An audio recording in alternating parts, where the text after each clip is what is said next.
Hello, my name is Andrew Abraham, and I'm a trend follower. And I really have to say I'm very happy to be a trend follower, especially when I'm looking at this chart of gold. It's a back-adjusted chart of gold with the floor and the Globex sessions. Really, what I'm talking about is being a trend follower. There's many trends that we caught and we made money, and then we also avoided some of this debacle here. But really, what is my point?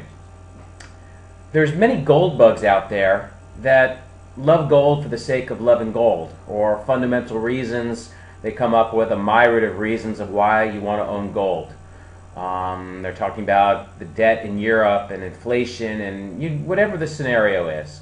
But really, one can ask themselves, or I just thought it was almost ironic when I actually was going through my charts today, updating before Monday, like, are these gold bugs sorry?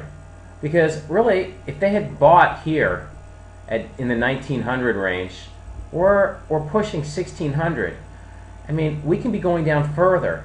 The whole idea when we trend follow is to have a plan, to avoid big losses. I would be pretty confident to say that many gold bugs, depending on where they got in, I mean, people could have gotten in years ago, and they could still be sitting very, very nicely. They could have gotten in here or even here. And this pullback doesn't mean anything possibly to them.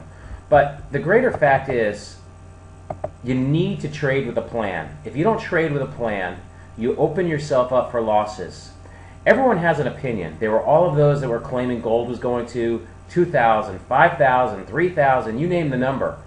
But there's also those that believe that gold could go to 200 or 300, like myself. I'm a trend follower. Gold can go to 2,000 or 3,000 or 200 or 300. And really, truthfully is, I don't care. I don't put my reputation on that I made a call and I'm right. There's nothing about being right when we're a trend follower. When we're a trend follower, all we're trying to do is take out pieces of a trend. We're never going to catch the top. We're not going to catch the lows. But that's what trend following does. It takes out pieces of a trend. And the whole idea is to stay out of trouble. When I look for a trade, I look to buy the strongest either stock or commodity, or the weakest. I'm willing to go short also. Then also I look at my risk per trade. I look at my risk per sector. I look at my open trade equity risk. So I don't want to take on too much risk if I can. Again, because the only thing that's certain is uncertainty, and the only thing we can control is our risk, or how much, let's say, contracts or shares we're willing to trade, or where we're going to exit, both on our losses and with our profits. So really, this is the whole idea of having a plan when we're trend following, as opposed to just making ourselves at the mercy of the market, like possibly gold bugs are, and possibly they're sorry.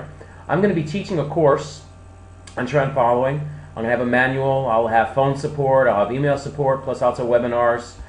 I'm taking only a handful, a select number of people every month in order to give them their attention, and hope that I can instill in them what it took me almost 18 years to learn. And I trade for a living. This is what I do. I'm a professional trader. I live on this. Thank you very much. Andrew Abraham.